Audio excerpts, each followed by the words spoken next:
November 4th, 1921. Tokyo Station. A warm autumn evening. The clock reads 7:25 p.m. In the span of seconds, a nation's trajectory changes forever. The same location where decades later, another leader would narrowly escape death would witness Japan's first prime ministerial ending in constitutional government.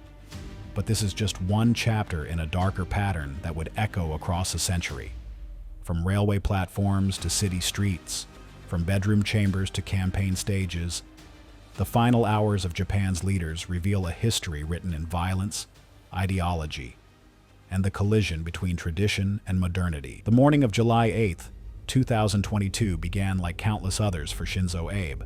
The 67-year-old former prime minister had been Japan's longest-serving leader, holding office for nearly 8 consecutive years, from 2012 to 2020, before stepping down due to recurring health issues related to ulcerative colitis, a condition he had battled since his teenage years. Though no longer in office, Abe remained a towering figure in Japanese politics, wielding considerable influence within the Liberal Democratic Party and continuing to shape policy debates from behind the scenes. Abe came from political royalty.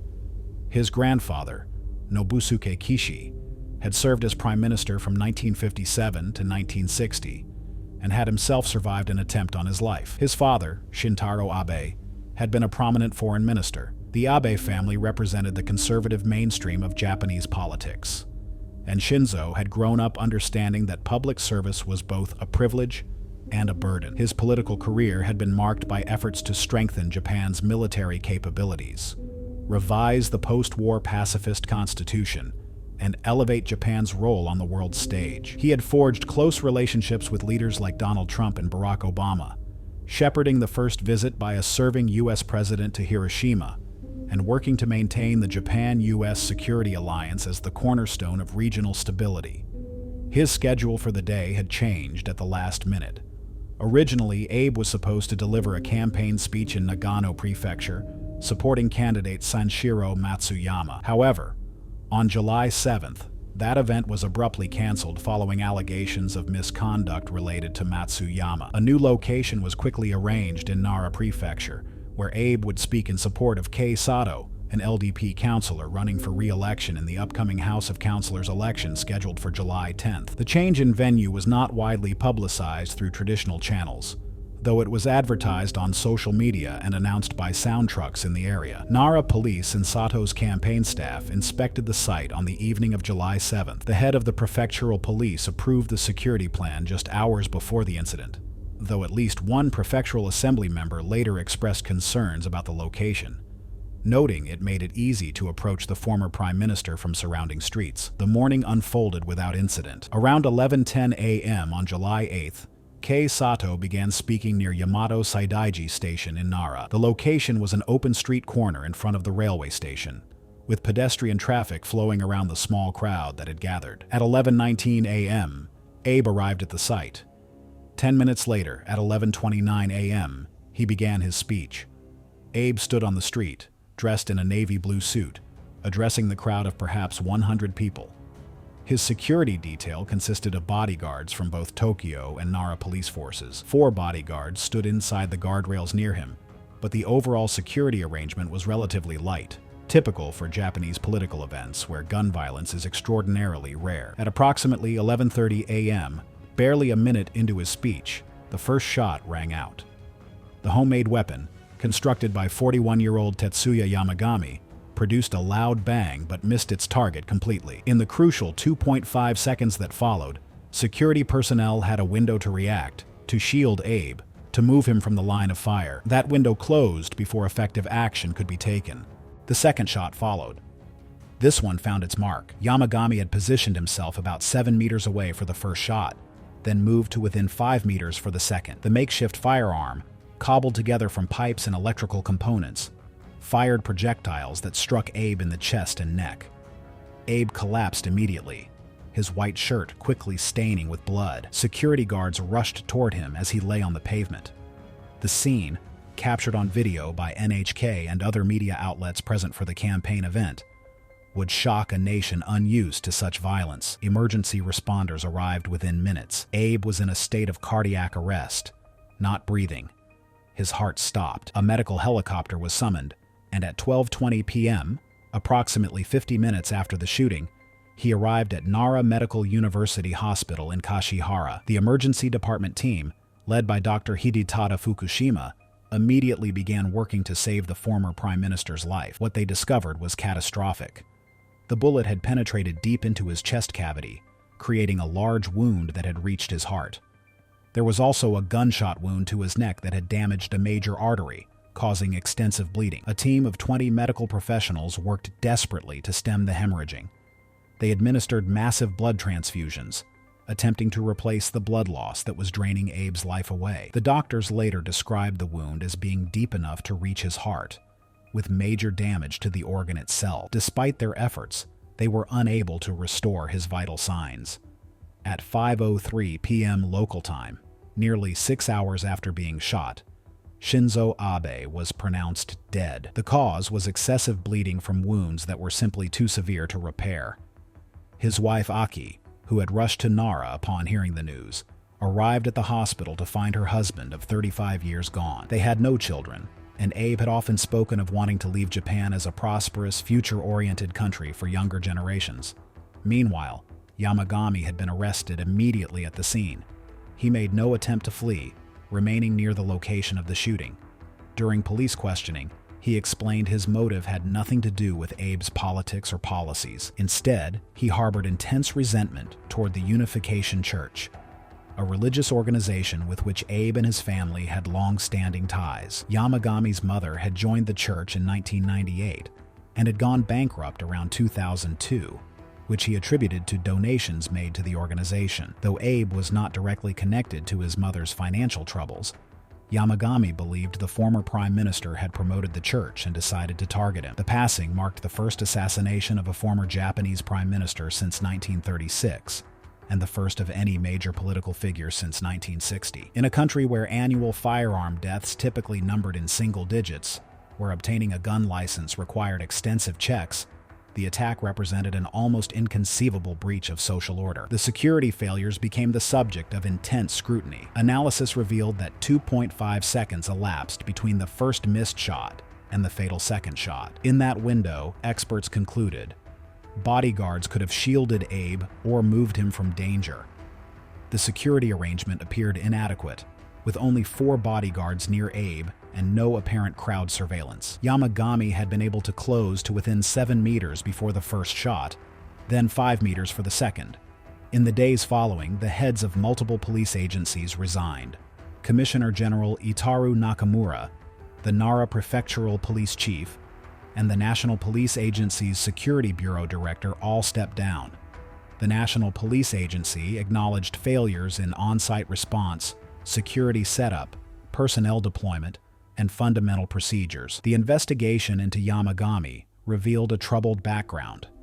He had served in Japan's Maritime Self-Defense Force for 3 years, but had been unemployed at the time of the attack.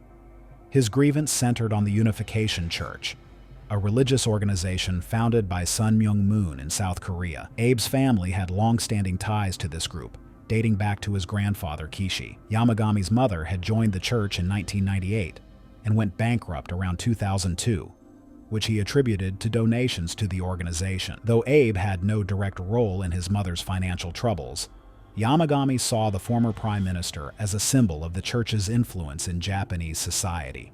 The assassination sparked investigations into connections between the Unification Church and the Liberal Democratic Party. Media outlets revealed that many LDP politicians, including members of Abe's cabinets, had church connections that had been largely ignored. Approval ratings for Prime Minister Fumio Kishida's government fell by 12 percentage points, and polling showed most Japanese citizens opposed holding a state funeral for Abe, though the ceremony proceeded on September 27, 2022. For his family, the loss was deeply personal. Abe and his wife Aki had been married for 35 years. In his retirement, Abe had spoken of regrets, of goals left unfinished, particularly his inability to revise the Constitution. That goal, perhaps his most cherished, would remain forever incomplete. Another casualty of that morning in Nara. Takahashi Korekiyo was 81 years old in February 1936, but his mind remained sharp, and his influence substantial. Born in 1854 into circumstances that would have seemed to predict a far different life, he had risen to become one of Japan's most important financial minds, serving as finance minister multiple times and briefly as prime minister following the ending of Hara Takashi. Takahashi's life story was remarkable, even by the standards of Meiji-era Japan. As an infant, he had been adopted by a samurai family. Born in 1854, he came of age during Japan's transformation from feudalism to modernity. As a teenager, he traveled to America to study, but was tricked into signing a contract he couldn't read, essentially making him an indentured servant. For months, he endured harsh conditions until he managed to return to Japan. That experience became motivation. He threw himself into government service, eventually becoming president of the Bank of Japan. His expertise in monetary policy made him invaluable to multiple governments. He briefly served as prime minister in 1921 to 1922, taking office after Hara Takashi's ending, though his tenure was short-lived. As finance minister, Takahashi made his greatest mark. When the Great Depression struck, he abandoned the gold standard, devalued the yen, and pursued aggressive fiscal stimulus. The policies worked spectacularly. While much of the world remained mired in depression, Japan experienced robust recovery. Unemployment fell, industrial production surged. Foreign economists would later compare his approach to John Maynard Keynes, though Takahashi had arrived at his conclusions independently, but success created problems. By the mid-1930s, Takahashi became concerned about inflation. The stimulus had been necessary, but now threatened to overheat the economy. Sound management required cutting government expenditure, including military budgets. The young officers of the Imperial Way faction saw this as betrayal. They believed Japan must expand its control over Asia, and viewed Takahashi as representing corrupt civilian interests preventing Japan from achieving its destiny. The planning for what became the February 26th incident had been extensive. Young officers had been emboldened by earlier political violence that went effectively unpunished. In 1932, Prime Minister Inukai's ending resulted in light sentences. In 1935, the termination of a senior general generated public sympathy. The pattern seemed clear. Violence in the emperor's name would be tolerated. The coup plotters identified multiple targets. They intended to eliminate Prime Minister Okada, Grand Chamberlain Suzuki, Lord Keeper of the Privy Seal Makino, and Inspector General Watanabe. The goal was to decapitate civilian government and install a military-dominated regime pursuing aggressive expansion. By 1936, Takahashi had become finance minister for the sixth time, serving in the cabinet of Prime Minister Keisuke Okada. His policies were both celebrated and controversial.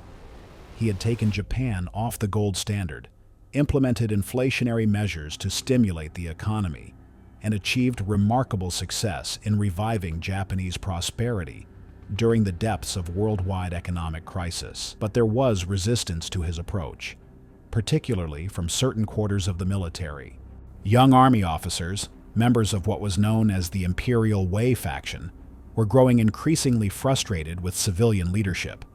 They believed Japan needed to expand militarily to claim its rightful place as the dominant power in Asia. Takahashi, however, had begun to rein in military spending.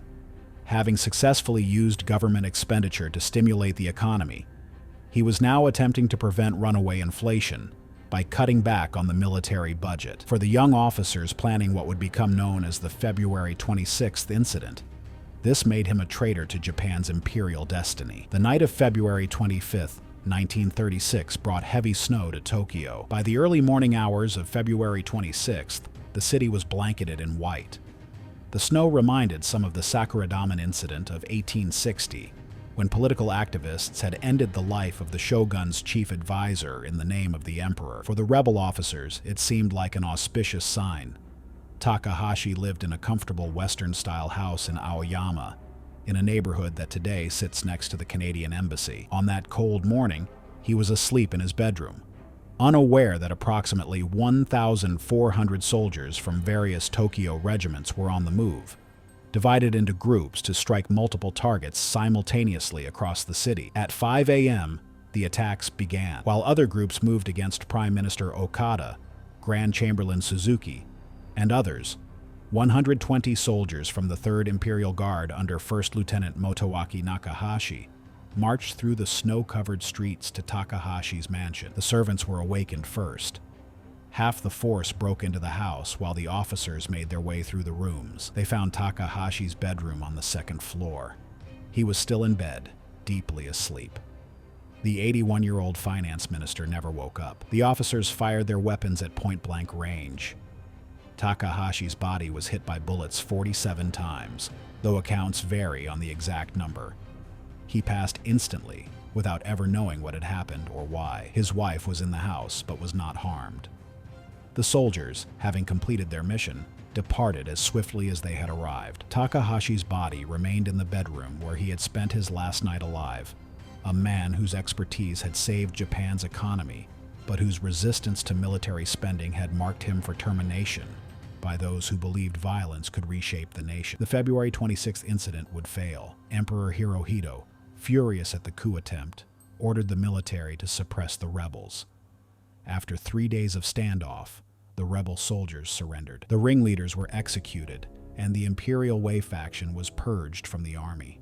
But the damage was done. With Takahashi gone, opposition to military spending effectively ended. Japan's path toward aggressive expansion and eventually World War II accelerated. Today, the site where Takahashi lived has been converted into Takahashi Korekiyo Memorial Park in Tokyo's Minato Ward. His actual house was moved to the Edo-Tokyo Open Air Architectural Museum in Kogane City, where visitors can see the comfortable rooms where he spent his final hours. Takahashi's image appeared on Japan's 50-yen banknote in 1951, the only Bank of Japan president ever to be so honored. But on that snowy morning in 1936, all his contributions, all his wisdom, ended in a bedroom filled with gunfire. 4 years before the February 26th incident, another attack on civilian leadership would claim the life of a sitting prime minister. Inukai Tsuyoshi was 76 years old in May 1932,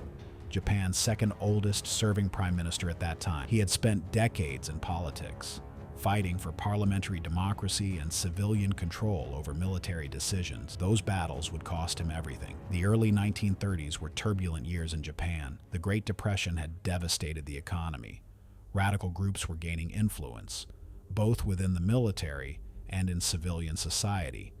The Manchurian Incident of 1931, in which Japanese military forces had occupied Manchuria without authorization from the civilian government, had demonstrated the weakness of political control over the armed forces. Terrorist groups like the League of Blood had begun targeting politicians and businessmen, successfully ending the lives of former finance minister Junosuke Inoue and Mitsui director Dan Takuma earlier in 1932.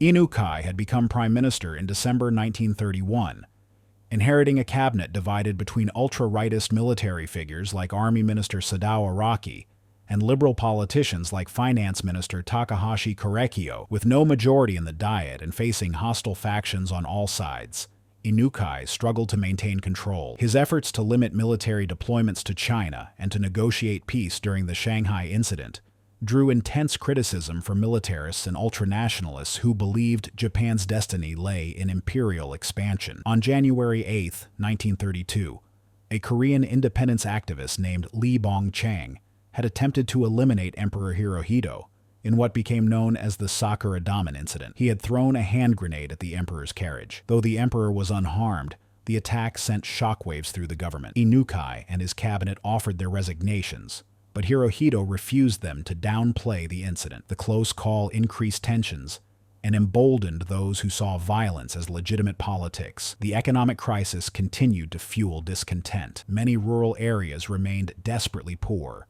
Young military officers, many from farming communities, saw their families struggling while politicians seemed to prosper. This injustice, combined with ultra-nationalist ideology, created a volatile mix. The successful endings earlier in the year demonstrated that violence could be carried out with relative impunity. The morning of May 15, 1932, was a Sunday. Inukai was at the Prime Minister's residence in Tokyo. That day, the English film star Charlie Chaplin was visiting Japan as Inukai's guest. The Prime Minister had planned a reception for Chaplin that evening, His son, Inukai Tsuyoshi, had taken Chaplin to a sumo wrestling match, which would prove fortunate for both of them. The conspiracy that would unfold on May 15th involved multiple groups striking at different targets. The plan had been carefully coordinated among young naval officers, army cadets, and civilian ultranationalists. The scope was ambitious, intended to throw the government into chaos and create conditions for sweeping change. In addition to targeting Inukai, the plotters intended to attack multiple government buildings and financial institutions. They planned to strike at the headquarters of the Riken Seiyukai political party, the Mitsubishi Bank, and electrical infrastructure throughout Tokyo. Remarkably, the conspiracy even included Charlie Chaplin on the target list.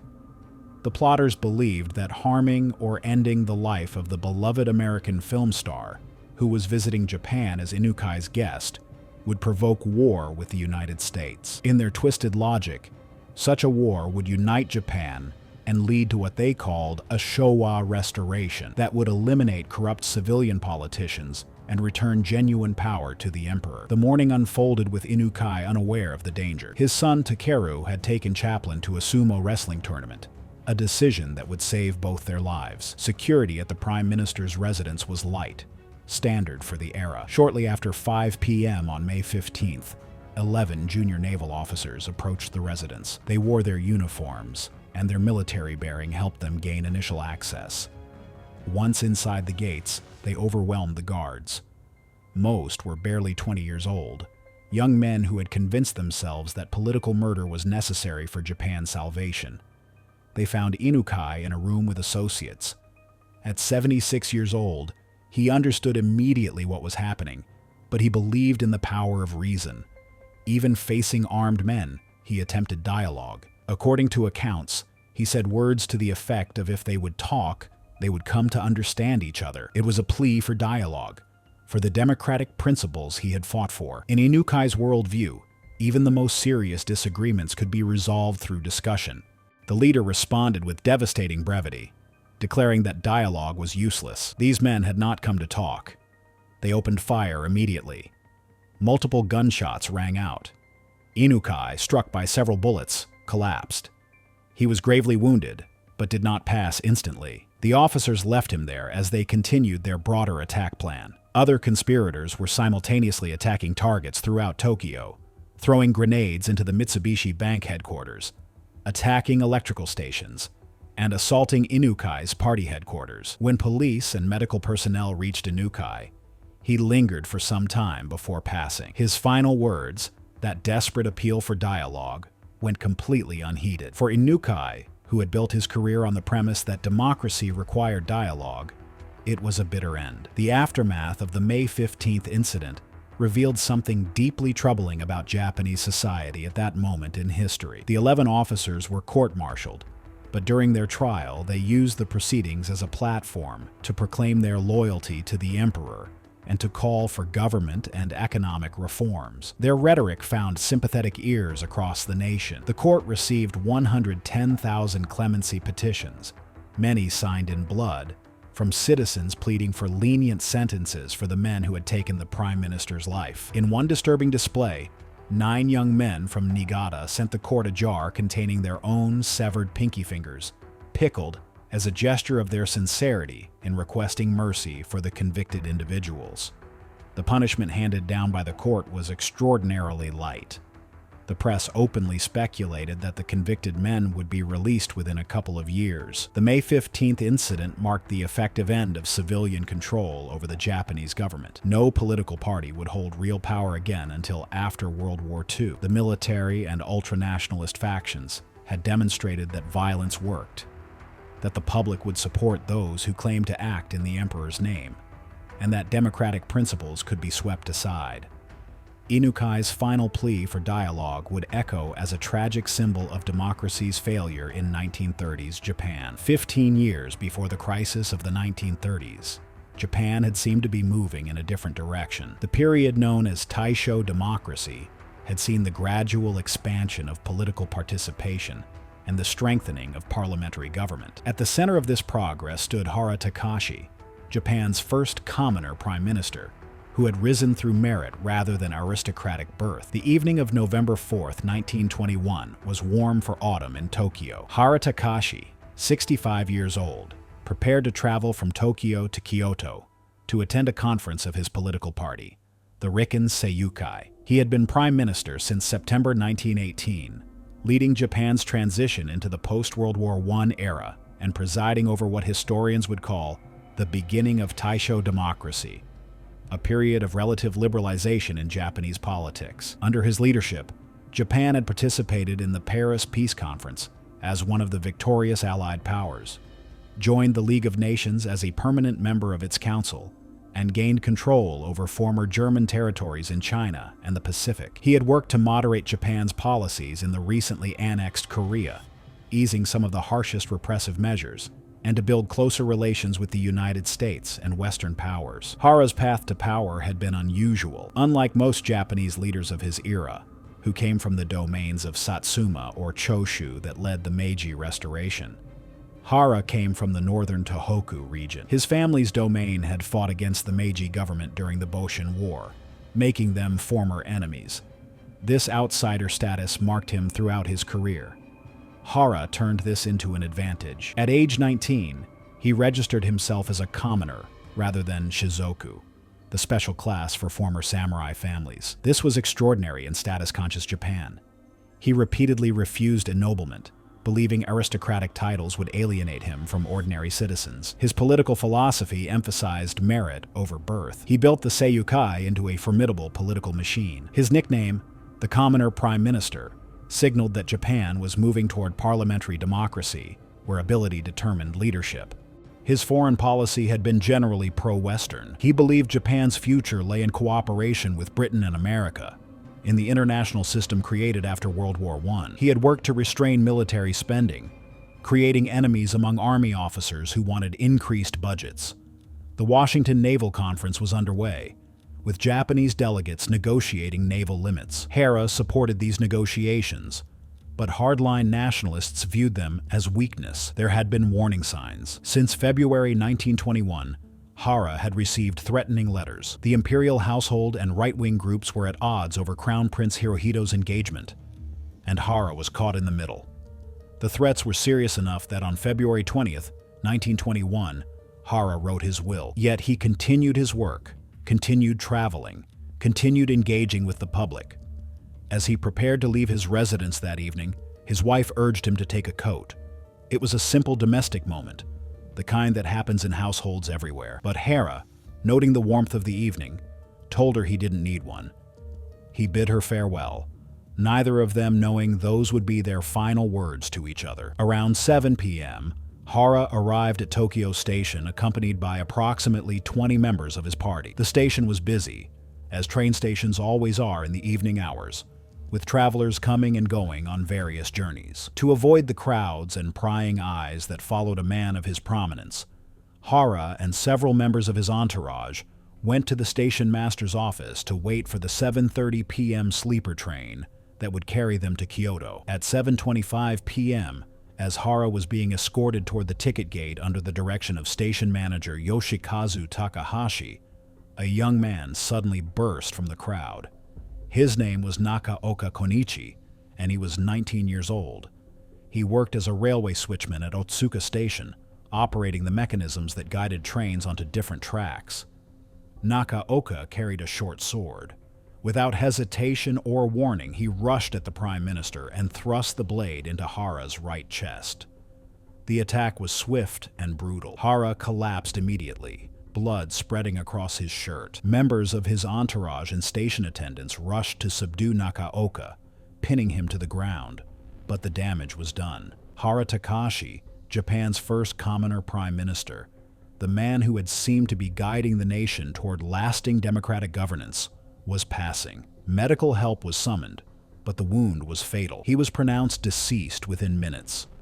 There on the floor of Tokyo Station, surrounded by shocked witnesses and the chaos of a railway platform, transformed into a scene of violence. The motives behind Nakaoka's attack were complex and have never been fully clarified. During questioning and his subsequent trial, the young railway worker claimed he believed Hara was corrupt, that the prime minister was serving narrow business interests rather than the good of the nation. He was angry about Hara's handling of the Nikolaevsk incident during the Siberian intervention. Some evidence suggested influence from right-wing groups.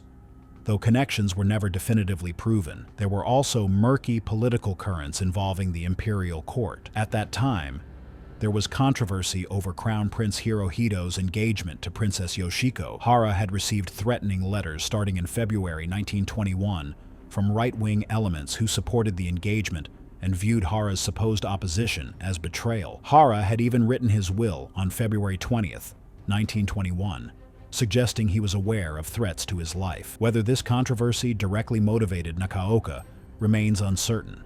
The trial of Nakaoka Konichi revealed the same troubling pattern that would recur in later political violence. The prosecutor sought a death sentence, but Nakaoka was instead given life imprisonment. His claims of acting in the nation's interest, his youth, and the sympathies he received from portions of the public all worked in his favor. In 1934, as part of a general amnesty issued to mark the birth of a crown prince, Nakaoka was released after serving only 13 years. He subsequently emigrated to Manchuria. Today, a small white hexagonal tile on the floor of Tokyo Station's Marunouchi South exit marks the exact spot where Prime Minister Hara Takashi was standing when Nakaoka struck. Above it, a plaque explains the historical significance. It's a quiet memorial, easily missed by the thousands of travelers who pass through the station each day. Most unaware they're walking over the site where Japan's democratic progress was dealt a severe blow. Historians have long speculated about what might have been different if Hara had lived. He possessed unique qualities that might have allowed him to restrain the military's growing influence. As someone who had fought against the clan-based politics of the Meiji era, Hara emphasized meritocracy and independence. He might have evolved into an elder statesman, a genro, who could have advised the young Emperor Showa when he ascended to the throne in 1926. Perhaps Hara's counsel could have prevented some of the disastrous decisions of the 1930s. Perhaps he could have maintained civilian control over the military. Perhaps Japan's path toward aggressive expansion and war could have been averted. But those possibilities ended at 7:25 p.m. on November 4th, 1921, in Tokyo Station, with a young man's blade and the sudden shocking violence that would become increasingly common in Japanese politics over the following decades. The final hours of these Japanese leaders span different eras and circumstances, yet they share common threads. Each man represented civilian authority in a nation where military influence was growing. Each sought to guide Japan toward a more democratic, internationally engaged future. And each met violent endings at the hands of those who believed force, rather than dialogue, should determine the nation's direction. From Hara Takashi in 1921 to Inukai Tsuyoshi in 1932, from Takahashi Korekiyo in 1936 to Shinzo Abe in 2022, these losses marked turning points. The political violence of the 1920s and 1930s ended civilian control until after World War II. The pattern established then, where attackers received public sympathy and light sentences, encouraged further violence. For 86 years after the February 26th incident, Japan experienced peace in its political leadership. The ending of Shinzo Abe in 2022 shocked the nation because such violence had seemed relegated to history. Yet it reminded everyone that democratic norms remain fragile, that extremism remains dangerous. These men spent their final hours in ordinary ways. Abe was campaigning. Takahashi was sleeping. Inukai was preparing to host a guest. Hara was catching a train. In their last moments, they were doing the work of leadership, of democracy. They had no way of knowing that ideology and violence were about to cut short, not just their lives, but the possibilities they represented for Japan's future. If you enjoyed this video, please like and subscribe to our channel so you never miss out on more history documentaries.